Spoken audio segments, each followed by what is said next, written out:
सिखाएगा, जीना सबको सिखाएगा, सिखाएगा सिखाएगा सिखाएगा। बुद्ध का धम्म दुनिया को बचाएगा, ओ बुद्ध का धम्म दुनिया को बचाएगा, बुद्ध का। साथियों नमो बुद्धाय, जय भीम। मैं धीरेन्द्र कुमार, आप देख रहे हैं द बुद्धिस्ट टाइम्स टीवी। इस वक्त नागपुर महाराष्ट्र की पवित्र भूमि दीक्षा भूमि से खास report the Buddhist times TV की स्क्रीन पर आपके बीच में हम लाए हुए हैं। आज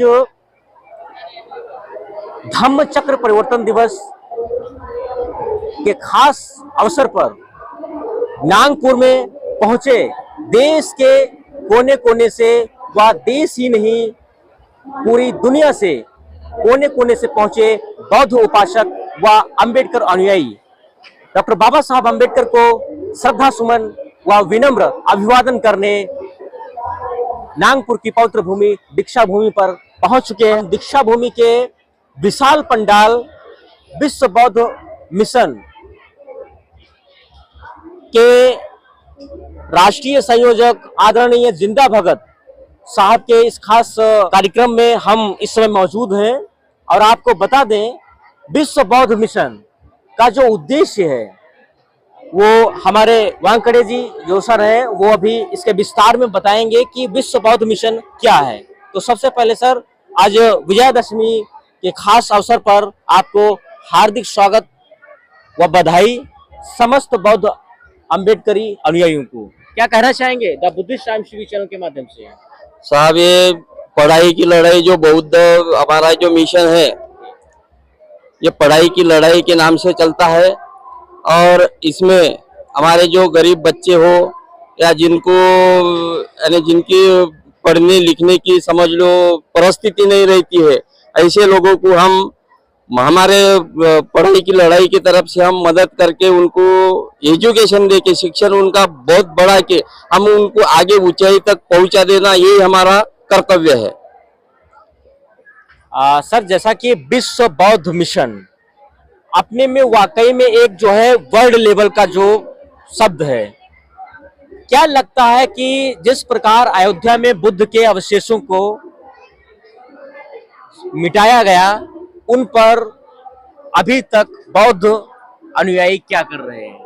बौद्ध अनुयायी उसके लिए लड़ा दे रहे हैं और लड़ा देंगे, लड़ा देते रहेंगे, इतना ही मैं आपको बोलूंगा।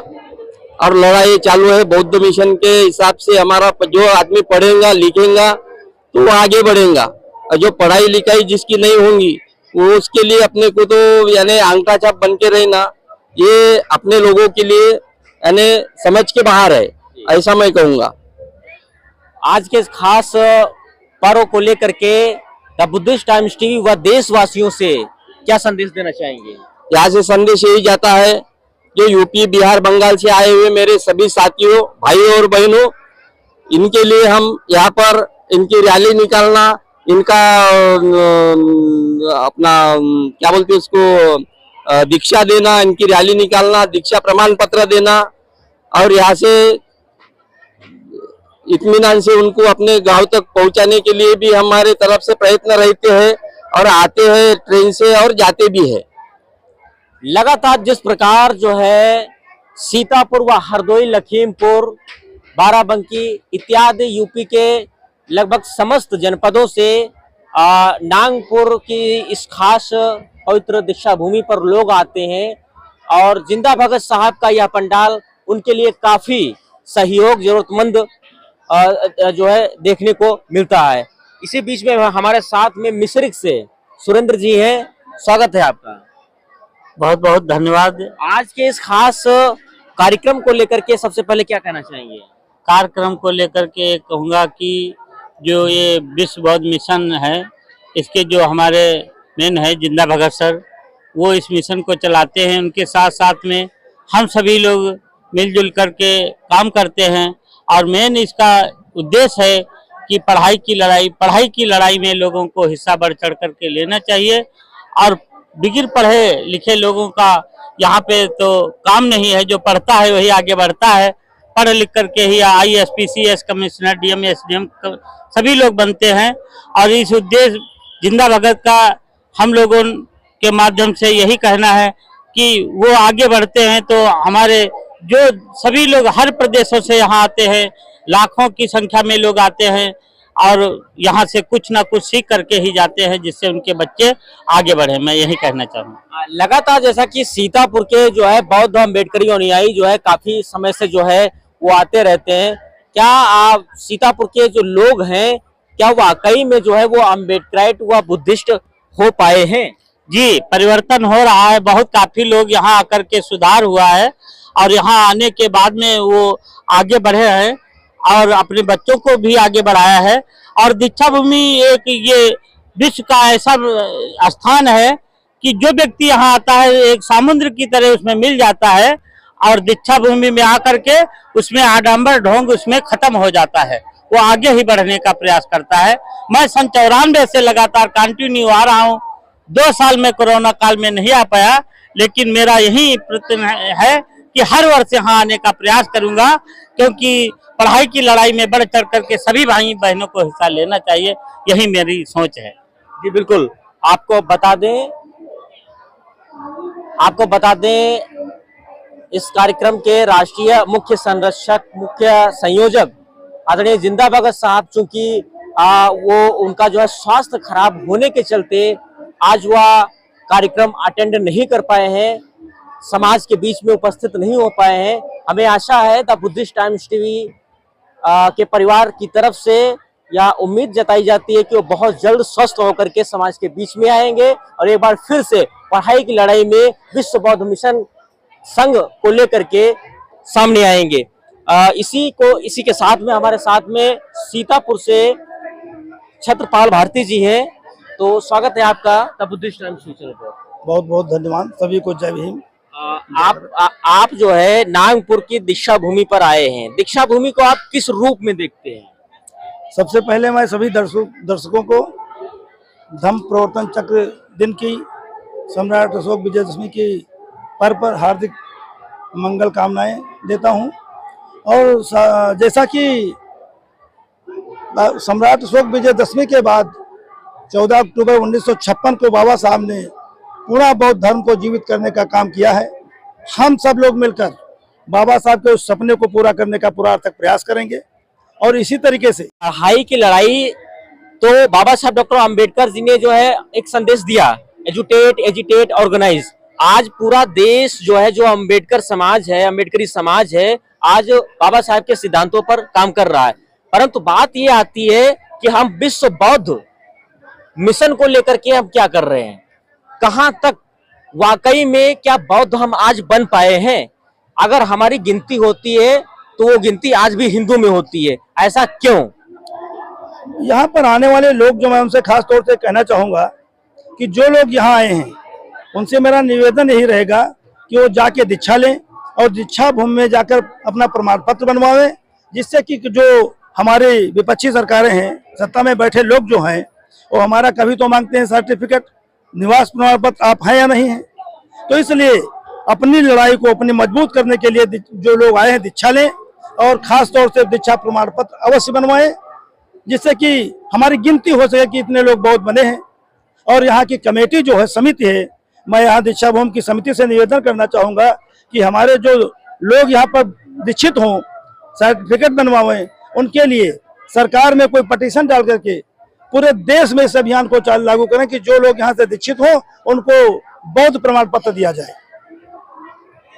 अयोध्या मामले में जिस प्रकार खुदाई के दौरान बुद्ध के अवशेष मिले, लेकिन उसके बाद भी जो है इन हिंदुत्ववादी सरकारों ने बुद्ध के अवशेष को ध्वस्त कर दिया और वहां पर राम मंदिर का निर्माण कर दिया। इस पर नागपुर के जो अम्बेडकरी व बुद्धिस्ट समाज के लोग हैं, और जैसा कि यह दीक्षा भूमि पूरी वर्ल्ड की सबसे बड़ा स्तूप है और यही से संकल्प लिया जाता है कि हम भारत के लोग भारत को एक बार फिर से बौद्ध में बनाएंगे।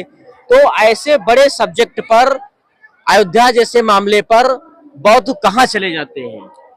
देखिए, बौद्धों को जो हमारे बड़े बड़े संगठन हैं वो लोग मानते हैं कि वो उस समय नहीं बोले, लेकिन बोलने का मतलब क्या था? जब सतीश जी ने वहाँ पटिशन डाली अयोध्या मामले पर, तो जहाँ पर विनीत विनीत जी ने, जी। तो उस विनीत जो वहाँ सुप्रीम कोर्ट मनवादी मानसिकता को मानने वाले जज थे, उन्होंने पिटीशन को हमारी खारिज कर दिया।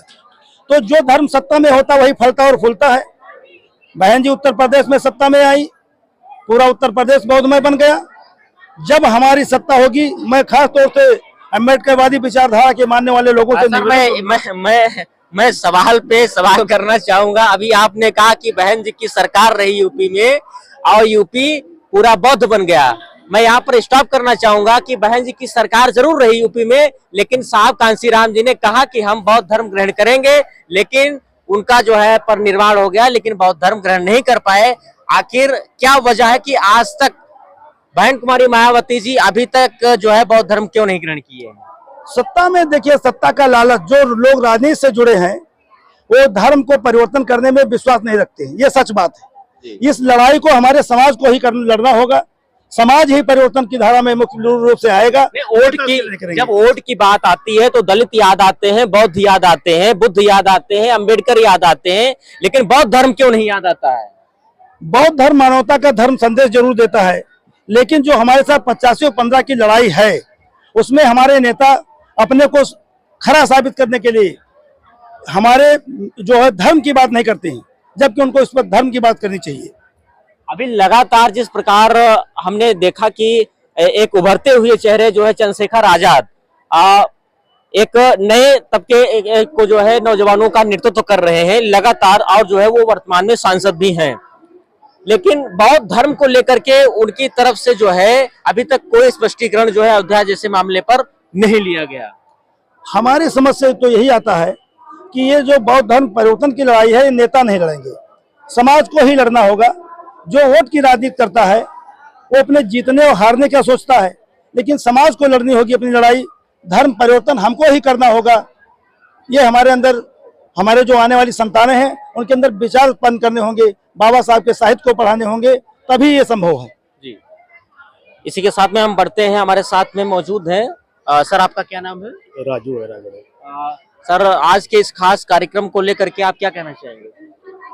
आज 68वें धम्म दीक्षा समारोह के उपलक्ष्य में देश भर से आए हुए, देश विदेश से आए हुए सभी बौद्ध उपासक और उपासियों का हम यहाँ से तहत हार्दिक स्वागत करते हैं। बौद्ध समाज को क्या संदेश देना चाहेंगे? बुद्ध समाज ने तो अभी एकजुट रहना चाहिए। पहले जितना एकजुट नहीं था, अभी उससे ज्यादा एकजुट रहने की अभी जरूरत है। अगर समाज, बुद्ध समाज अगर एकजुट अगर नहीं हो पाया तो आने वाले समय में बहुत दिक्कतों का सामना करना पड़ेगा। इसलिए पहले से ज्यादा संगठित अभी रहना बहुत आवश्यक है। हम देख रहे हैं कि जिस प्रकार क्या है कि भारत के संविधान को खोखला कर ही दिया गया है, और उसकी जो बच्ची खुची थोड़ी बहुत प्रस्तावना है उसको भी चेंज कर दिया गया, संशोधित किया गया है। लेकिन इसके बावजूद भी बाबा साहब डॉक्टर अंबेडकर जी ने जो सपना देखा था, वह सपना कहीं ना कहीं आपको नहीं लगता कि कमजोर हो रहा है? नहीं, वो सत्य है, लेकिन ये अपने यहाँ के जो राजनीतिक लोग हैं, ये अपने राजनीतिक फायदे के लिए ये बुद्धों का उत्थान करना नहीं चाहते। क्योंकि अगर ये अकेले कम्युनिटी बुद्धों के बारे में अगर सोचते हैं तो बाकी के जो अदर वाले लोग उनका विरोध करते हैं और वो इनको दरकिनार करते हैं। इसी वजह से बहन मायावती ने अभी तक बौद्ध धर्म नहीं अपनाया। हालांकि वो जब मैं प्राइम मिनिस्टर बनूंगी तब मैं बुद्ध धर्म की दीक्षा लूंगी। हालांकि जब उनके पास में इतने सांसद थे, 4 बार वो चीफ मिनिस्टर बनी, तब भी वो बन सकती थी, लेकिन वो अपने राजनीतिक फायदे के लिए वो नहीं बनते। और अभी तक वो अभी ऐसी स्थिति है यूपी के अंदर में, तो सब परिचित है उससे। जब तक राष्ट्रीय स्तर के राजनेता बौद्ध धर्म स्वीकार नहीं करेंगे तो जो प्रजा है, जो जनता है, वो कैसे बौद्ध धर्म अपनाएगी? इसको आप किस नजर से देखते हैं? नहीं, वो बात बराबर है। अभी राजनीतिक लोग अगर नहीं लेते तो इसलिए तो मेरा कहना है कि अभी पहले से ज्यादा बौद्ध लोगों को अभी संगठित रहना बहुत आवश्यक है। बौद्ध कैसे संगठित होंगे? बौद्ध संगठित इस प्रकार से होंगे कि बाबा साहब का कारवा लेके, बाबा साहब की बातें लेके, बाबा साहब का जो संगठन लेके, वो बाबा साहब ने जो बातें बताया वो उसको अपने मन में एक्सेप्ट करके वो बहुत आगे बढ़ सकते हैं। बिल्कुल सही बात है। देखिए, डॉक्टर बाबा साहब अम्बेडकर का जो मानना था, और उन्होंने मानने के साथ साथ में अपने पूरे जीवन में समाज के लिए लगभग सब कुछ दिया। बाबा साहब ने सामाजिक मूवमेंट के लिए समता सैनिक दल दिया सुरक्षा हेतु, जिसको आज एसएसडी के नाम से भी जाना जाता है। और राजनीतिक करियर को बढ़ाने के लिए, चूंकि जब तक बहुजनों की अपनी खुद की सत्ता नहीं होगी, के लिए रिपब्लिकन पार्टी बाबा साहब ने दी। लेकिन इसके बावजूद समाज आज भी सत्ता से वंचित है। कुछ सरकारें आती हैं, कुछ सरकारें जाती हैं, लेकिन धम्म का कार्य जैसा पहले था वैसा आज भी देखने को मिलता है। हमारे बीच में बौद्ध कथावाचक हैं कन्हैया लाल जी। हम जानेंगे किस रूप में आप बौद्ध धर्म को समाज के बीच में बढ़ाने का काम करते हैं। तो स्वागत है आपका। तथागत जी ने विश्व शांति के लिए धर्म दिया था, मानव कल्याण के लिए दिया था, जन कल्याण हो, मानव मानव सभी समान है और सभी मानव में धर्म की चेतना, सभी मानव में संघ की चेतना, सभी मानव में विद्या की चेतना। बुद्धं शरणं गच्छामि, ज्ञान की चेतना दीप जगे, धर्म का दीप जगे, संघ का दीप जगे।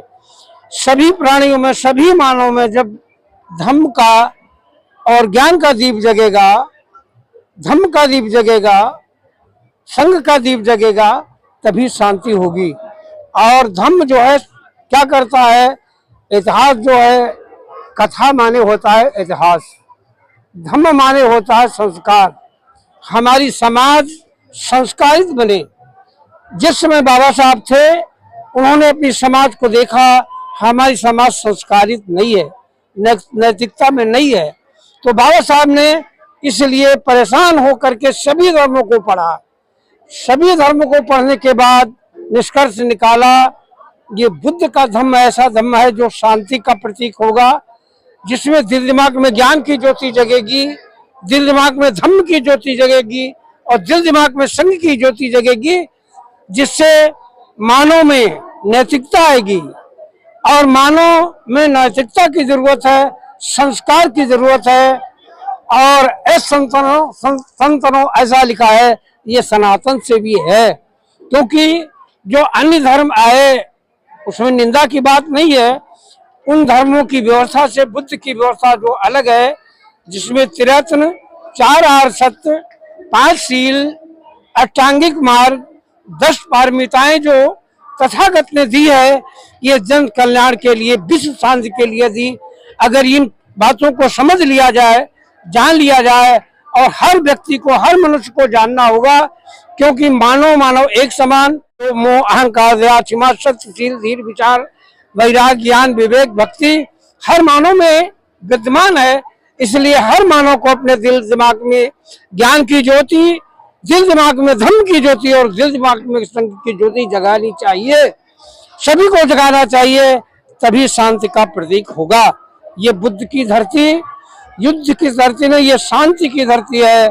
शांति का के मार्ग पे चले और ज्ञान पे चले। जैसा कि आज विजयदशमी है और विजयदशमी का जो इतिहास है वो सम्राट अशोक से बहुत ही ज्यादा प्रभावित है, जुड़ा हुआ है। तो हम चाहेंगे कि सम्राट अशोक का जो आज का जो उनका महत्व था, जरा उसके विषय में दर्शकों को बताएं। हाँ, देखिए, सम्राट अशोक जो थे मौर्य कुलभूषण कहे जाते हैं और सम्राट हुए। सम्राट का मतलब राजाओं में सम्राट रहे। और बुद्ध के कालीन में या सम्राट के कालीन में ये पूरा भारत जो 16 राज्यों में बटा था, जिसमें मौर्य वंश के राजा कई थे। तो उन्हें भी शांति की जरूरत लगी। कली का युद्ध हुआ, उन्हें शांति की जरूरत लगी और उन्होंने कहा बिना शांति ही मानवता का जीवन बचा है। इसलिए इस दिन जो धम्म विजयदशमी कही जाती है, इस विजयदशमी को सम्राट अशोक ने धम्म की दीक्षा ली और अपने पुत्र और पुत्री तो लंका तक भेजा। और आज भी जो विदेशों में धम्म है वो हमारे भारत भूमि से ही गया। इस भारत भूमि में बुद्ध का धम्म हुआ, इस भारत भूमि में धम्म की देशना शुरू हुई और यह धम्म विश्वव्यापी बना भारत से ही। और इसको बनाने में सम्राट अशोक का बहुत विशेष सहयोग रहा। बहुत से स्तूप बनाए। बाबा साहब अम्बेडकर ने विजयदशमी का ही दिन क्यों चुना?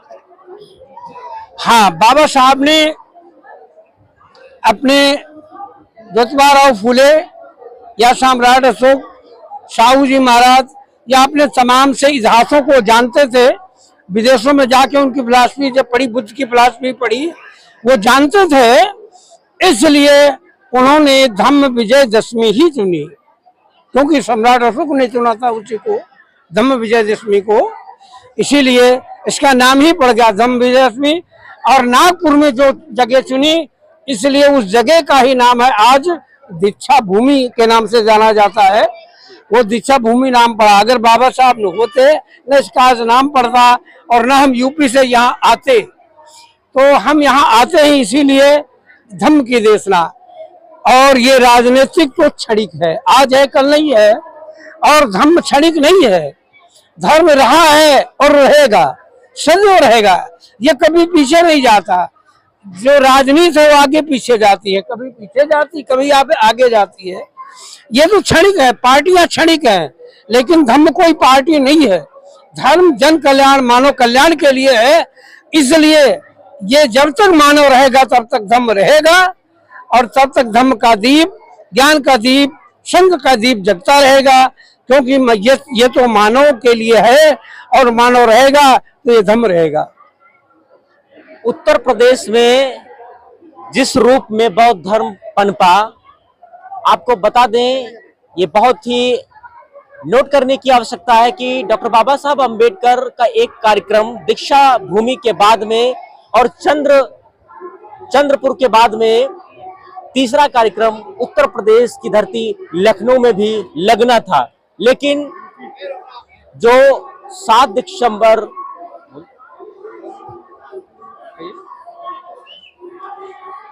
और रमेश जी वाघमारे यवतमाल से। रमेश, बंद करो उसको। साथियों, आपको बता दें कि डॉक्टर बाबा साहब अम्बेडकर ने जब अपने 5 से 7 लाख अनुयायियों के बीच में दीक्षा भूमि नागपुर में बौद्ध धर्म की दीक्षा ली थी, जो 13, 14, 15 3 दिन लगातार धर्मांतरण समारोह रखा गया था। इस समारोह में ऐतिहासिक क्षणों में उत्तर प्रदेश की पावन धरती लखनऊ से सिर्फ 2 व्यक्ति, 2 महापुरुष इस दीक्षा भूमि पर आए थे, जिनमें महान साहित्यकार डॉक्टर अंबेडकर के मिशन को जन जन तक पहुंचाने वाले और बाबा साहब अंबेडकर जी के मूवमेंट को जमीनी स्तर तक मजबूत करने वाले, शुरुआत करने वाले डॉक्टर गया प्रसाद प्रशांत का इस ऐतिहासिक दीक्षा भूमि में उनके साथ रहना, वो 3 दिन बहुत ही अहम बन जाते हैं। और साथ ही साथ आपको बता दें, जो बाबा साहब अंबेडकर जी को 7 बौद्ध भिक्षुओं ने मिल करके, जिसमें प्रमुख रूप से भदंत चंद्रमणि जी ने दीक्षा दी थी, उनमें 7वें बौद्ध भिक्षु भदंत प्रज्ञानंद जी मौजूद थे। भदंत प्रज्ञानंद जी जो बौद्धानंद जी के शिष्य थे, वो डॉक्टर जीपी प्रशांत, दोनों लोगों ने मिल करके दीक्षा भूमि बाबा साहब अम्बेडकर जी को सपोर्ट किया था। और यहाँ पर उन्होंने उत्तर प्रदेश में यहाँ से बुद्धिज्म को लेकर गए और उत्तर प्रदेश में बढ़ाने का काम जन जन तक किया। साथियों, इसी के बीच में हमारे साथ में दीक्षा भूमि पर जुटे हुए कुछ उपासक लोग हैं। मैं चाहूंगा कि वो कुछ बात है जो बुद्धिज्म को लेकर के वो रखना चाहते हैं। सबसे पहले स्वागत है आपका, क्या नाम है? मेरा प्रबोधन का रमेश बाबू वाघमारे, यवतमाल से हूँ मैं जी। और मैं प्रबोधन के कार्य प्रोग्राम करता हूँ, और मेरे वो 13-14 साल से मैं प्रोग्राम करते आ रहा हूँ। तो मैं एक जिस विषय पर अपना जो प्रोग्राम चल रहा है, उसी विषय पर एक गौतम बुद्ध का एक गाना गाना चाहता हूँ हिंदी में। कितने मिनट का? बस 2-3 मिनट। ठीक है।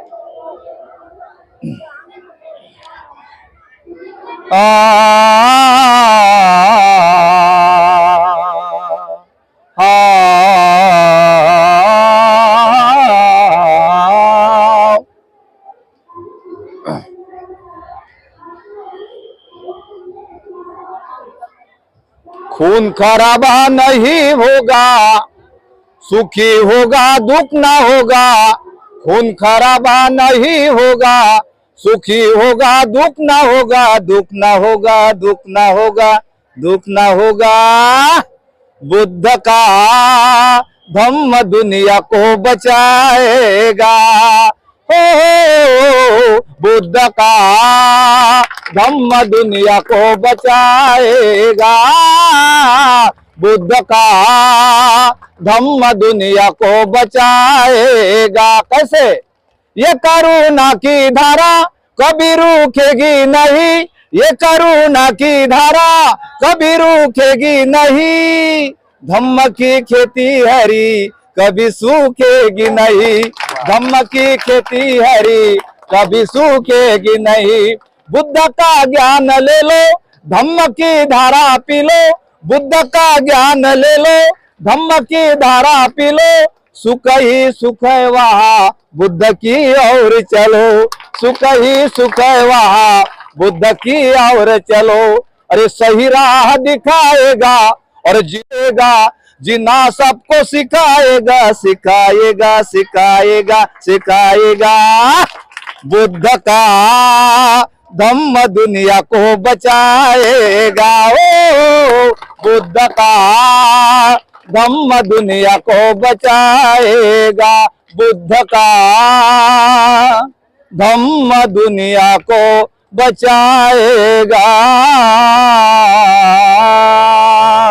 धन्यवाद। बाबा साहब अम्बेडकर की, बाबा साहब अम्बेडकर की। बहुत बहुत साधुवाद। द बुद्धिस्ट टाइम्स टीवी की खास स्क्रीन से आज दीक्षा भूमि से विशेष रिपोर्ट आप देख रहे थे। विश्व बौद्ध मिशन की खास coverage the Buddhist times TV के माध्यम से धीरेन्द्र कुमार की खास रिपोर्ट देखते रहिए। नमस्कार, नमो बुद्धाय, जय भीम, धन्यवाद। जय जय जय जय जय भीम, जय भीम, जय भीम, जय जय जय जय जय भीम, जय भीम, जय भीम, जय जय जय जय जय भीम, जय भीम, जय भीम। तथागत भगवान बुद्ध की जय, तथागत भगवान बुद्ध की करुणा हो, तथागत भगवान बुद्ध की दया हो। बाबा साहब अमर रहे, अमर रहे, अमर रहे।